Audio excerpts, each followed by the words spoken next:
Acabamos de entoar, Senhor, louvores ao Teu santo nome. E como nós falamos, poderíamos passar horas, ó Pai, exaltando a Ti, glorificando a Ti, bendizendo a Ti, ó Deus. Poderíamos ficar como os anjos, ó Pai, repetindo por toda a eternidade, ó Deus, que Tu és santo, santo, santo. E nós adoraríamos a Ti na beleza da Tua santidade, ó Deus. Agora, Pai, vamos no momento da palavra e pedimos ao Teu Espírito Santo que nos conduza através do Teu Evangelho, ó Pai.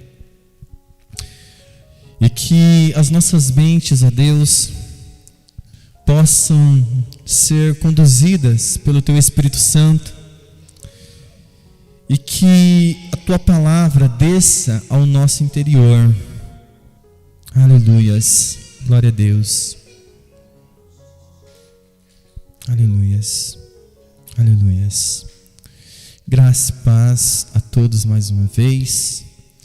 Mais uma vez estamos aqui na presença de Deus, reunido em torno da Tua palavra e do Seu santo Evangelho. Como nós sempre falamos aqui, para nós é um privilégio podermos fazer isso. É gratificante podermos ter esse momento em torno da palavra de Deus, onde nós podemos olhar para a palavra e podemos alimentar a nossa alma. E culto após culto nós temos crescido no Evangelho, tanto na graça quanto no conhecimento, e nós estamos sendo alicerçados e a nossa fé tem crescido. A nossa fé ela tem aumentado. Mas o mais maravilhoso do Evangelho é que nós também alimentamos a nossa alma com a palavra de Deus. E nós vimos no culto passado o início do capítulo 7, por assim dizer. Lemos na ocasião do versículo 1 a 6. E nós observamos de forma panorâmica os 6 primeiros versículos. E hoje nós vamos dar continuidade nesses 6 primeiros versículos, porém, olhando um pouco mais a fundo eles. Lembrando um pouco do que falamos no culto passado, nós vimos que o fim da lei, para nós cristãos, é a nossa união na morte de Cristo Jesus. Então, quando nós falamos que Cristo é o fim da lei, nós estamos dizendo que nós fomos unidos na morte de Cristo, com Ele. E quando nós fomos unidos a Cristo na sua morte, infelizmente essa doutrina ela sumiu no meio cristão. E muitos não conseguem olhar e entendê-la corretamente. Mas é fundamental para nós entendermos que a nossa morte com Cristo é exatamente a nossa liberdade da penalidade da lei. Pois Cristo ele sofre a penalidade que a lei exigia. Ele então faz isso em nosso lugar. Então nós fomos unidos com Cristo. Nós vimos isso no culto passado. A nossa união. E vimos o quanto isso é importante para a fé cristã. Pois se não entendermos isso, não saberemos lidar com a nossa relação com a lei a partir daí. Pois se nós fizermos confusão, nós estaremos indo por dois caminhos que cercam essa compreensão.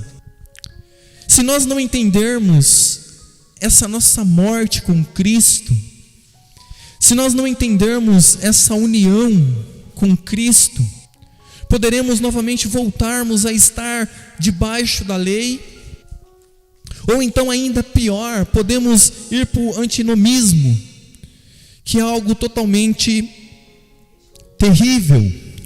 Então essas duas paredes, esses dois caminhos, cercam uma compreensão errônea dessa magnífica doutrina. Então, a partir daí, nós temos a segurança de olharmos para a lei, olharmos para a nossa união com Cristo em sua morte, e olharmos também para a nossa união com este Cristo ressuscitado.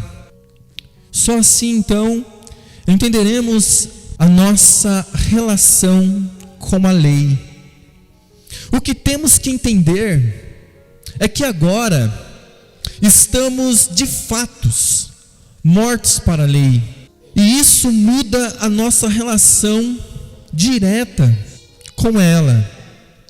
Porém, temos que tomar muito cuidado, como eu disse, aqui nesse ponto, pois tem dois pontos que temos que evitar. Devemos evitar tanto o antinomismo, e segundo, nós temos também que evitar o legalismo, pois infelizmente muitos acabam se perdendo aqui nesse ponto, por não terem um entendimento correto daquilo que o apóstolo Paulo ensina aqui no capítulo 7. E nós temos todo o cuidado do mundo, pois, como eu falei, esses dois caminhos que cercam a compreensão correta da nossa relação com a lei, pode nos levar ao legalismo ou ao antinominismo.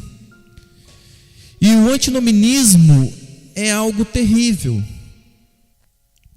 Porém, para que nós possamos, nessa noite, meditar de maneira correta, vamos mais uma vez olharmos o texto, e mais uma vez vamos nos debruçar sobre ele, e vamos nos apegar a cada ponto dele.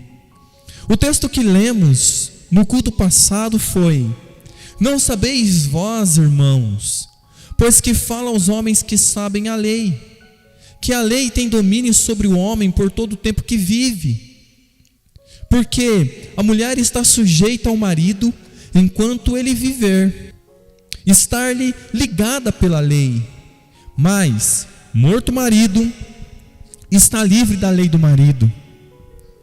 De sorte que, vivendo o marido, será chamada adúltera, se for de outro marido. Mas, morto o marido, livre está da lei, e assim não será adúltera, se for de outro marido.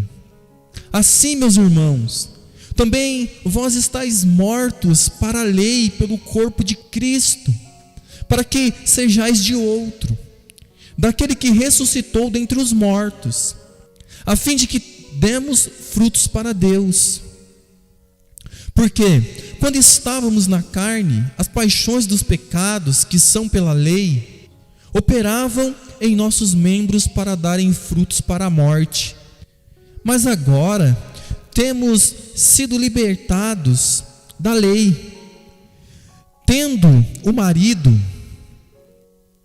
morrido para aquilo que, tendo morrido para aquilo, mas agora temos sido libertados da lei, tendo morrido para aquilo em que estávamos retidos, para que servamos em novidade de espírito e não na velhice da letra. Bom, amados, aqui está a porção a qual nós vamos meditar. Eu gostaria que você verdadeiramente tomasse atenção e que verdadeiramente isso aqui não fosse apenas um importuno em sua vida, mas que você realmente agora prendesse toda a sua atenção à palavra, pois é um momento onde nós estamos de fato diante da palavra de Deus. E a minha oração é para que você possa ser tocado por essa palavra.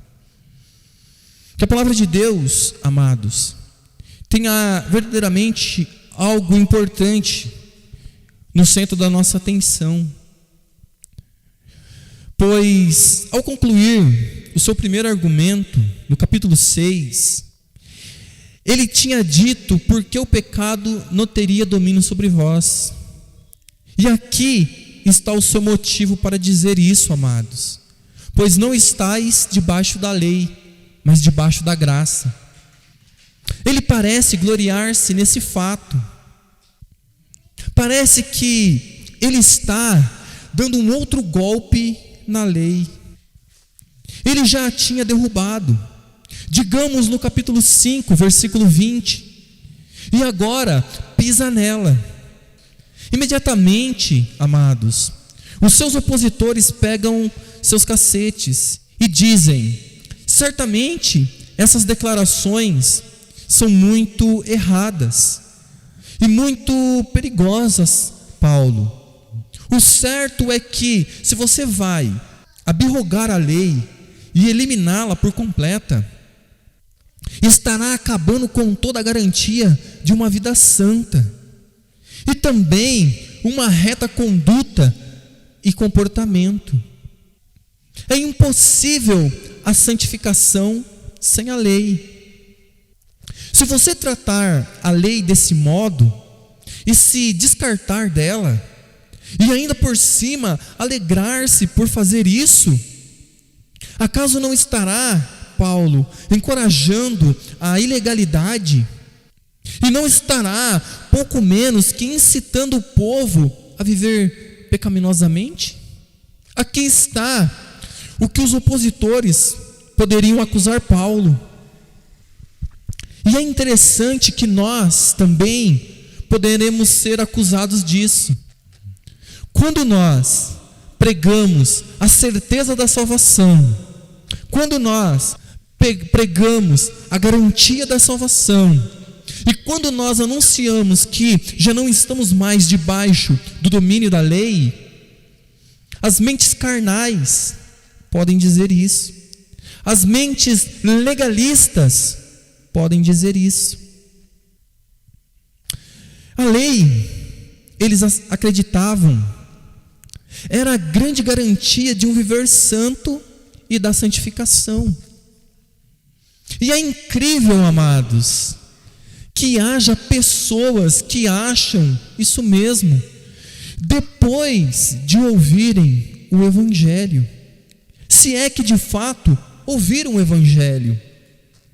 Porém, é evidente que o apóstolo Paulo precisava salvaguardar sua pessoa, bem também como a verdade do Evangelho, contra esse entendimento errôneo e essa acusação particular, a qual nós também sofremos nos dias atuais.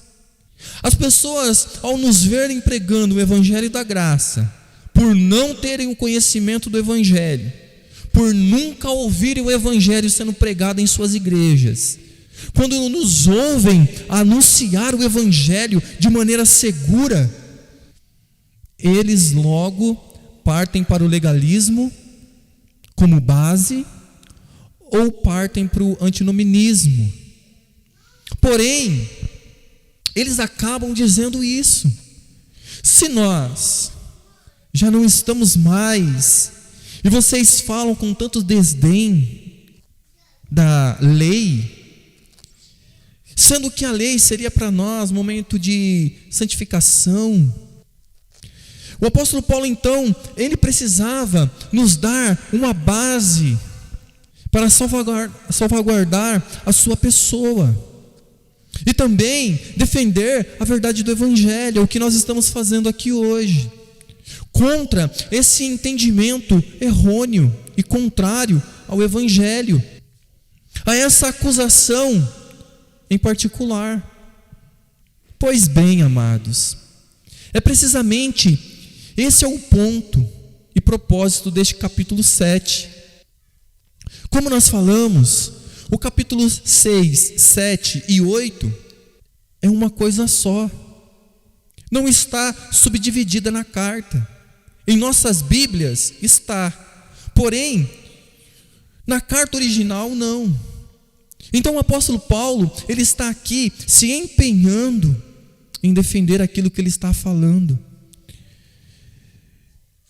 E ele quer explicar o que ele quer dizer quando afirma que a lei veio como que por fora e que regozija-se no fato de que não estamos mais debaixo da lei, mas sim debaixo da graça. É impressionante como as pessoas na nossa geração não sabem distinguir essas coisas. As pessoas não sabem o que é estar debaixo da lei e não sabem o que é estar debaixo da graça. Para muitos, estes termos são estranhos, pois eles nunca ouvem pregações sobre isso. Porém, este capítulo 7 é uma exposição ou uma explicação expandida dessas duas declarações. Ou para dizê-lo mais positivamente, seu propósito é mostrar-nos a função e o intento da lei dada por Deus, mediante Moisés aos filhos de Israel. Pois muitas pessoas não sabem qual é a função da lei e nem o intento dela. A falta, amados, desse conhecimento é tão grande e notório pela maioria dos cristãos da atualidade. É uma falta de esclarecimento sobre e muita confusão a respeito dela. Por exemplo, a lei não foi dada para regenerar alguém. Você nunca irá conhecer nenhum pecador regenerado pela lei. Porque a lei não foi dada como fim de gerar homens. A lei também, ela não foi dada baseada na nossa capacidade de poder observá-la, como alguns pensam. Alguns dizem, se Deus deu a lei, é porque tínhamos condições de observá-la. Mas, amados, a lei, ela não foi dada para provar exatamente o contrário disso. Ela não foi dada para nos absolver da condenação. Pelo contrário, a lei foi dada para aumentar a nossa culpa. A lei foi dada para aumentar e que nós pudéssemos ver com mais clareza a nossa incapacidade de observá-la. Como se fosse posta uma lupa sobre a nossa fraqueza. Você vê, amados, muitas pessoas não sabem nada sobre isso, sobre a lei. Muitas pessoas não sabem nada do que nós acabamos de falar. Há muita confusão, há pouco esclarecimento. As pessoas não sabem distinguir o que é estar debaixo da lei e debaixo da graça. Por isso, nós sempre aqui falamos, pregamos e anunciamos a lei, para que todos saibam e consigam ver com toda clareza as ameaças da lei as afirmações da lei, e que os homens corram para Cristo o mais rápido possível. Pois, visto que a lei não foi dada para regenerar nenhum homem, visto que nenhum homem pode ser justificado por meio dela, visto que a lei aumenta a nossa condenação, visto que o problema da lei não é ela, mas sim nós anunciamos isso com todo amor e empenho, assim como nós anunciamos a graça. Mas como nós falamos, muitos homens não conhecem nada sobre a lei. Muitos homens não conhecem nada sobre as ameaças da lei. Muitos homens não conhecem sobre a realidade da lei. E por não conhecerem, fantasiam sobre ela. E por isso ser uma realidade, as pessoas, ou a maioria, acaba optando ou pelo legalismo ou pelo antinomismo. E ambos são terríveis. Amados, com isto, o apóstolo Paulo tem mais um objetivo em vista, a saber, mostrar que a santificação pela lei é tão impossível como a justificação pela lei. E nós vimos isso. O apóstolo Paulo, ele diz que nenhuma carne será justificada pelas obras da lei. E agora nós estamos diante de uma outra realidade. O apóstolo Paulo, ele afirma que nenhum homem será justificado pela lei, mas também que ninguém será santificado por ela. Nenhum homem obterá santificação por meio da lei, pois o tema dos 4 capítulos iniciais da epístola é que o pecador nunca pode ser justificado pela lei. O apóstolo Paulo já tinha resumido isso numa grande declaração no capítulo 3, versículo 20, aonde diz: por isso, nenhuma carne será justificada diante dele pelas obras da lei. Vocês veem? Nenhuma carne, isso é, nenhum homem poderá ser justificado por meio da lei. Agora, o apóstolo Paulo nos diz que nenhuma carne também pode ser santificada por ela. O apóstolo Paulo nos diz essas duas verdades. O apóstolo Paulo já tinha resumido isso numa grande declaração no capítulo 3, no versículo 20, como acabamos de ler. Aí está, amados, a grande afirmação categórica que ele faz. Agora, ei-lo aqui praticamente dizendo no capítulo 7: por isso, nenhuma carne será santificada diante dele pelas obras da lei. Isso não é chocante para você? Entender e ver claramente que essas duas coisas não podem ser alcançadas pela lei? Olha como é importante termos um conhecimento claro sobre a lei. Veja, amados, como nós não podemos ser indiferentes. Veja, amados, como é necessário termos um conhecimento. Veja, amados, o apóstolo Paulo nos dizendo essas duas grandes verdades. Então, o que devemos entender é que, assim como ninguém pode ser justificado pela lei, pois isso é impossível a ela, é igualmente impossível ser santificado pela lei também. Aqui está as duas grandes afirmações. O apóstolo Paulo diz que não podemos ser justificados e nem santificados, como veremos mais adiante. O apóstolo Paulo se expressa fortemente ao ponto de dizer que não somente o homem pode ser santificado pela lei, mas é de fato certo dizer que a lei é um obstáculo para a santificação. e que agrava o problema da santificação. Essa é a tese deste capítulo 7, a qual o apóstolo Paulo se empenha.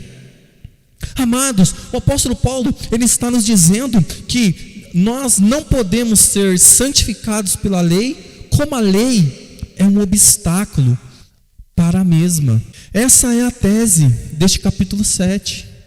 Não somente o homem não pode ser santificado pela observância da lei, a lei é até um empecilho e um obstáculo para a santificação. Essa é a tese geral, e nós devemos nos atentar. A proposição fundamental que ele se dispõe a provar, amados, devemos tê-la firme em nossas mentes a partir de agora.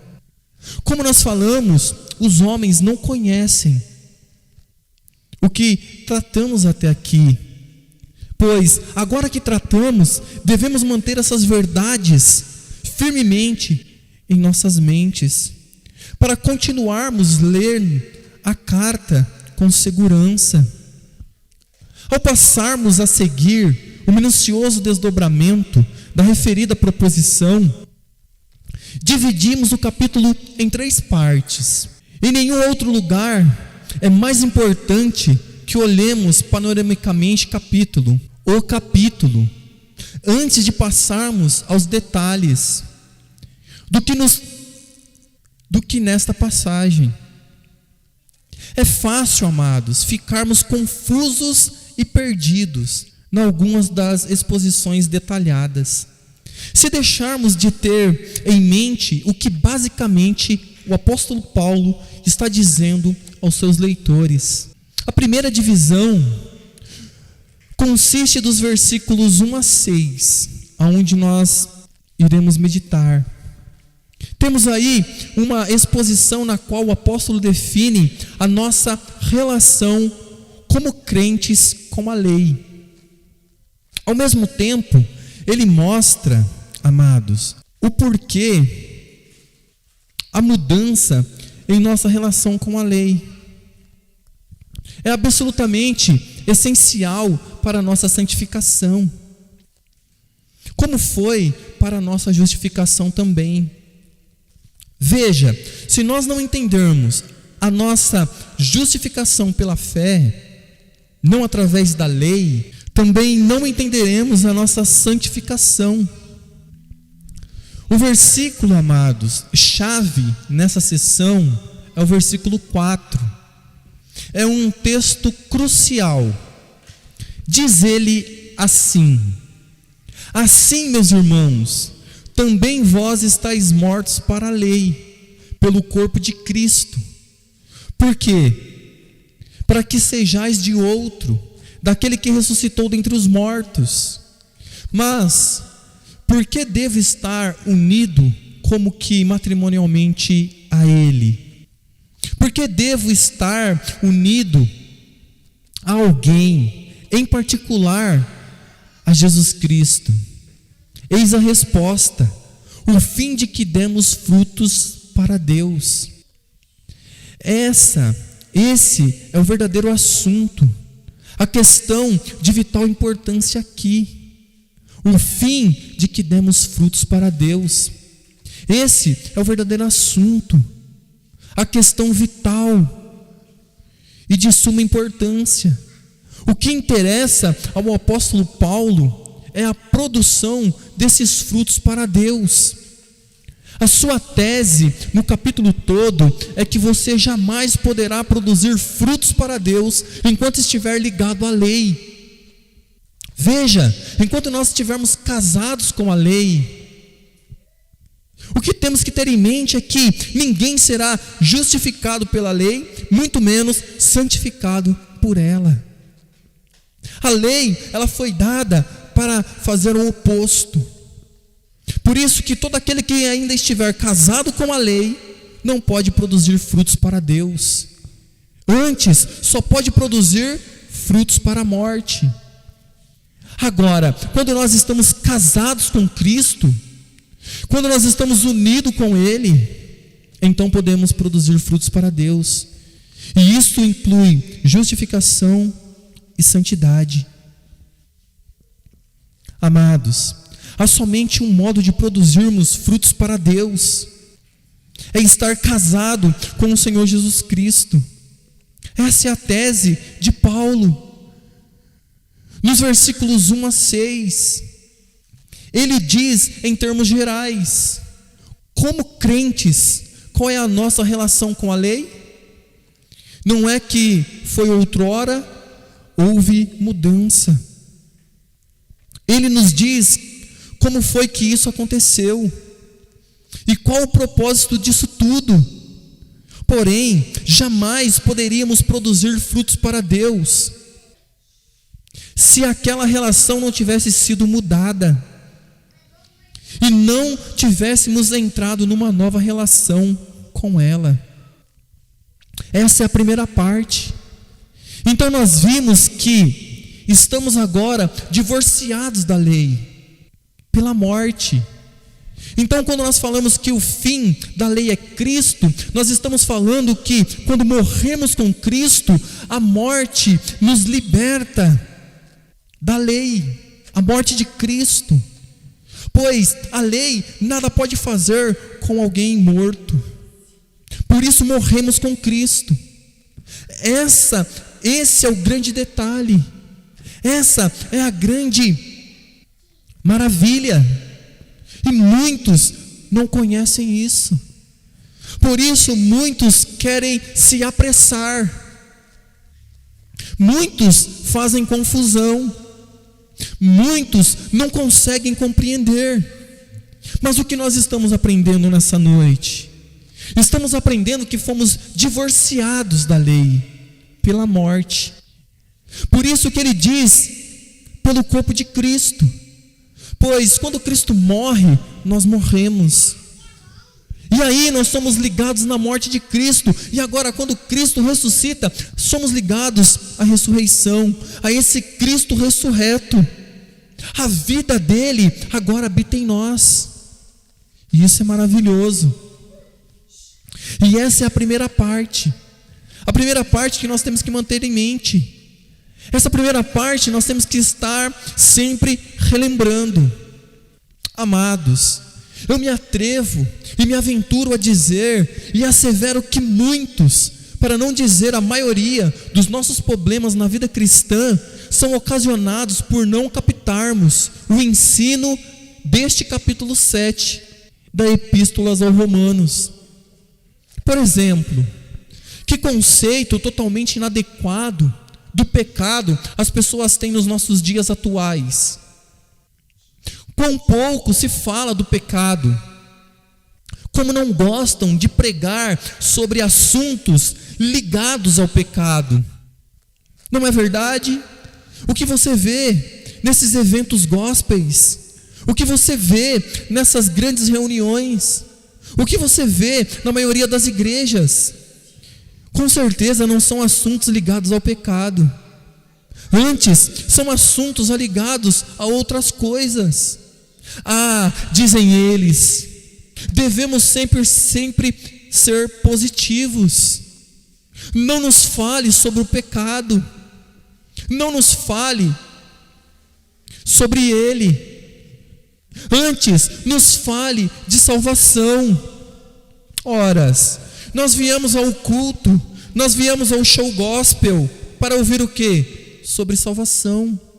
Nos fale de vida vitoriosa. Ora, não nos fale sobre pecado e nem coisas relacionadas a ele.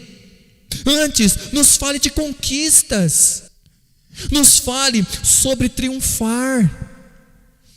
Nos fale de como seremos triunfantes nessa vida, aqui e agora.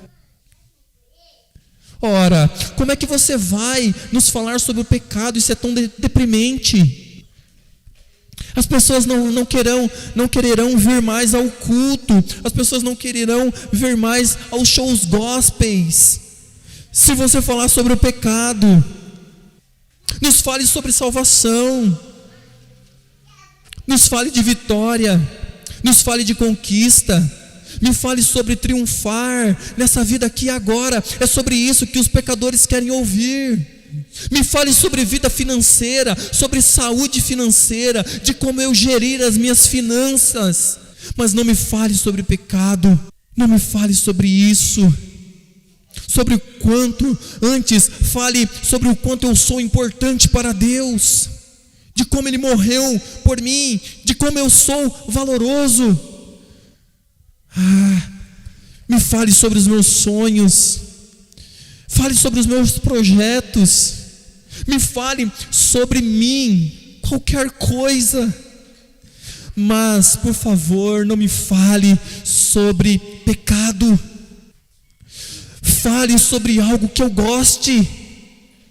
Não precisamos esquentar a cabeça com ensino sobre o pecado e sobre as profundezas do pecado. Isso é tão deprimente. As pessoas já trabalham tanto, já sofrem tanto. Por que falar sobre o pecado?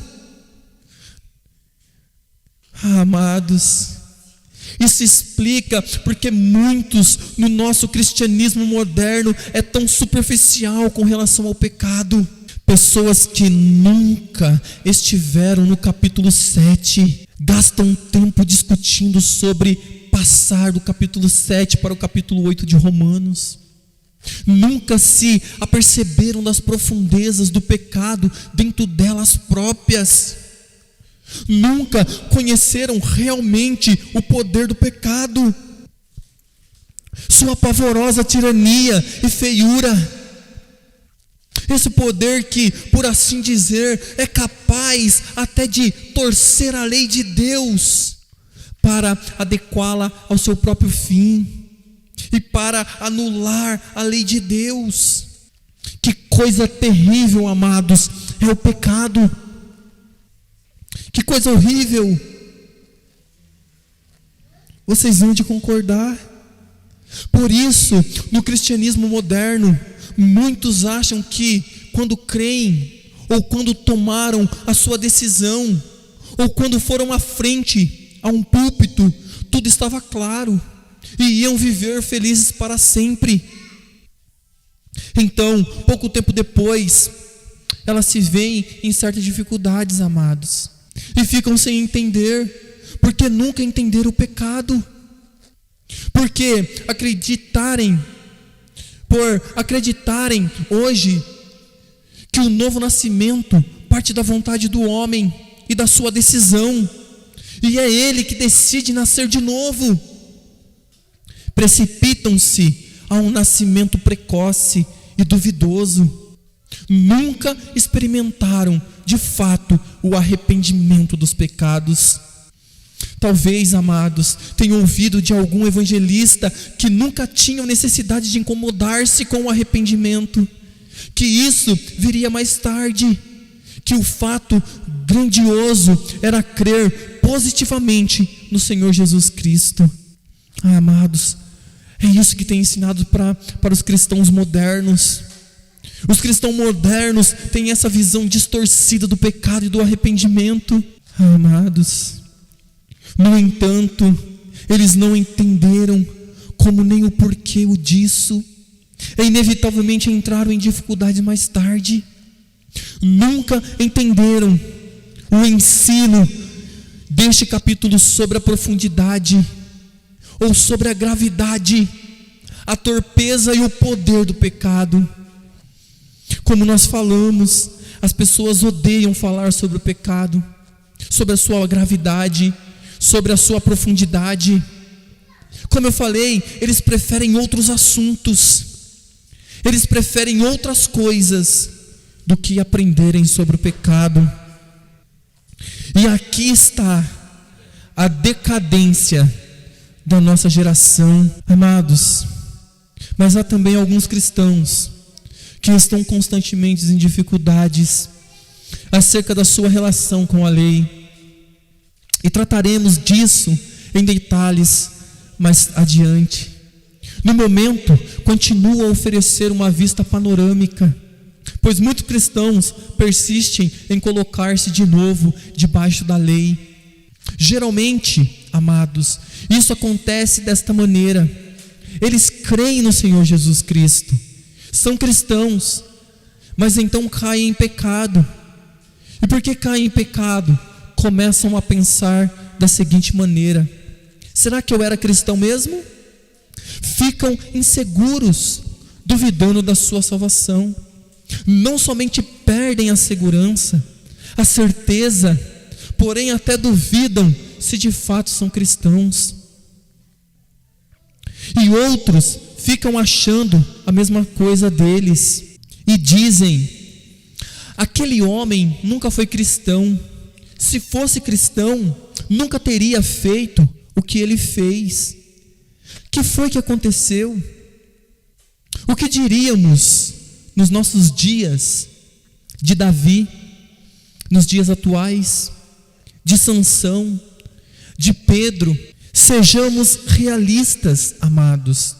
Temos aí o resultado de um entendimento completamente errôneo da relação dos cristãos com a lei. Pois cada vez que pecam, colocam-se de novo debaixo da lei e se veem outra vez sobre condenação, pois não conseguem fazer essa distinção fundamental na doutrina, que é agora qual é a nossa relação com a lei. O cristão nunca deve agir assim, amados, com dúvidas. O cristão, amados, deve saber hoje qual é a sua relação com a lei. Não devemos ser legalistas nem antinoministas. As pessoas não entendem esse ponto da doutrina, que ainda estamos passíveis de erros, e erros graves. Com isso quero dizer pecados horríveis. Contudo, iremos agir como esses homens depois da regeneração que eu acabei de citar. Observemos o rei Davi. Mandou assassinar o marido da mulher a qual ele tinha adulterado. O que diríamos hoje do rei Davi? O que diríamos de Sansão? O que diríamos de Pedro e de tantos outros na Bíblia? Antes, temos que entender, amados,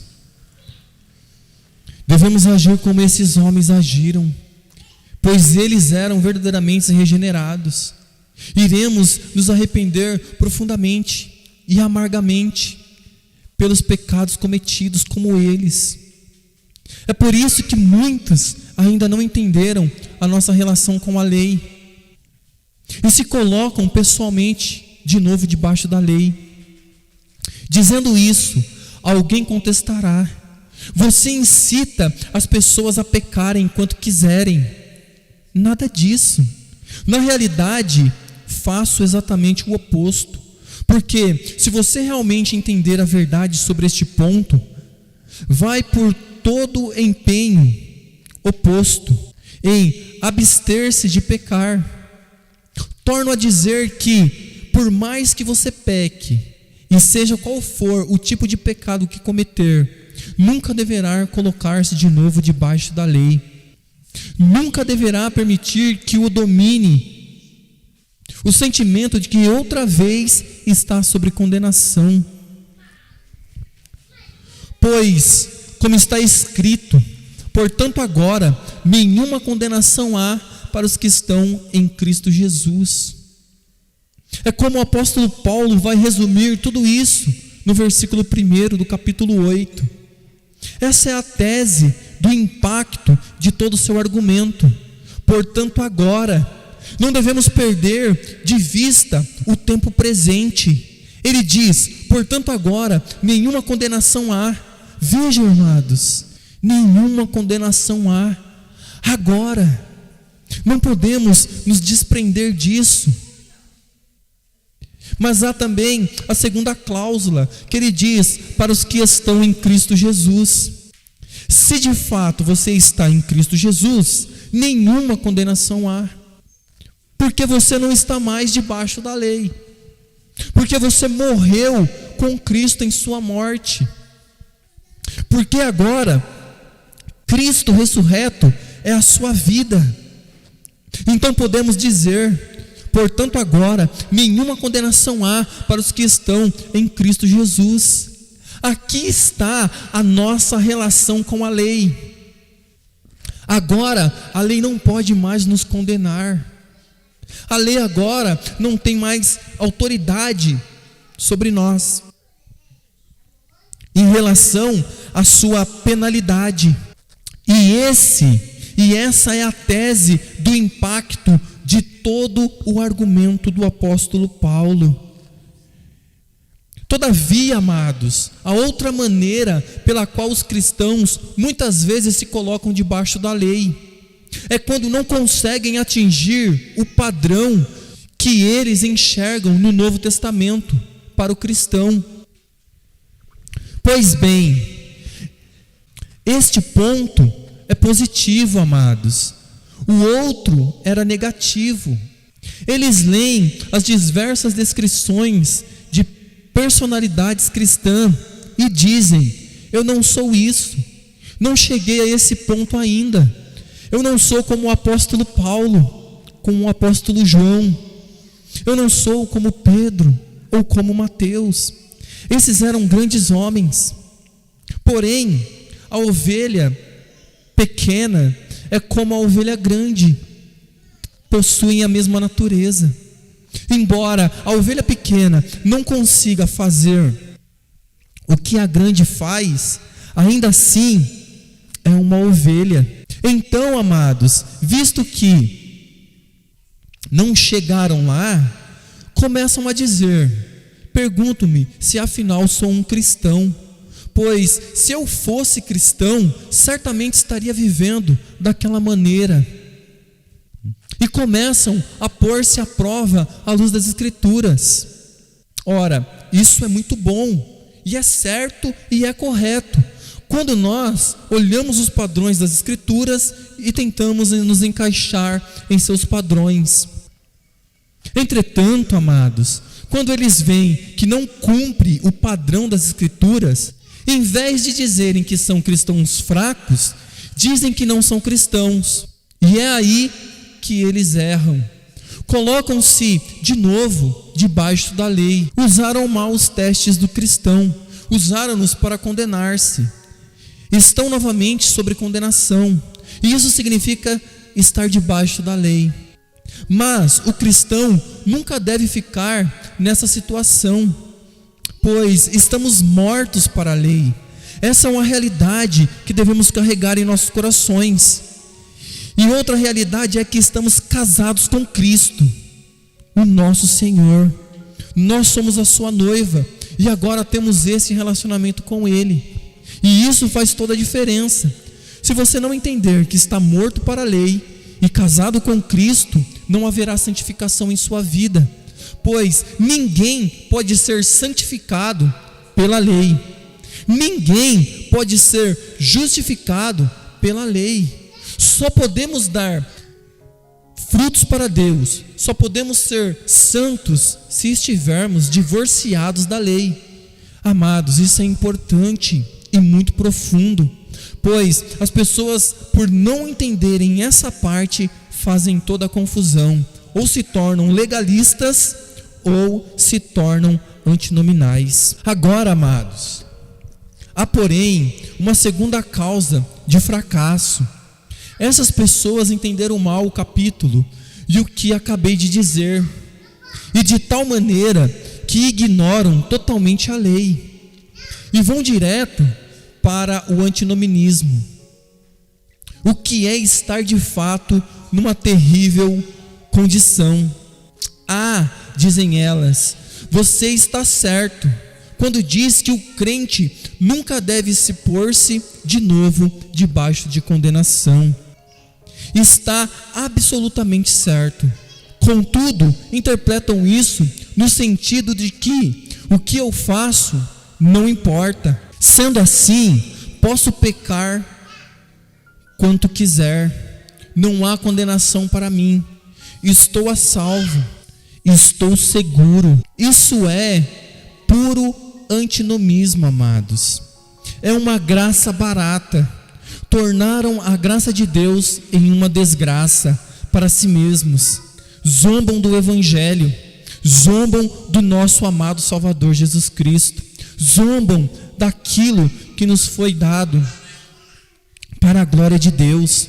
Como já falamos, como Deus nos daria a vida sem antes nos dar a capacidade para vivê-la? Amados, dizer que não importa como se vive, nem o que se faz, é desfazer tudo que a lei estabelece.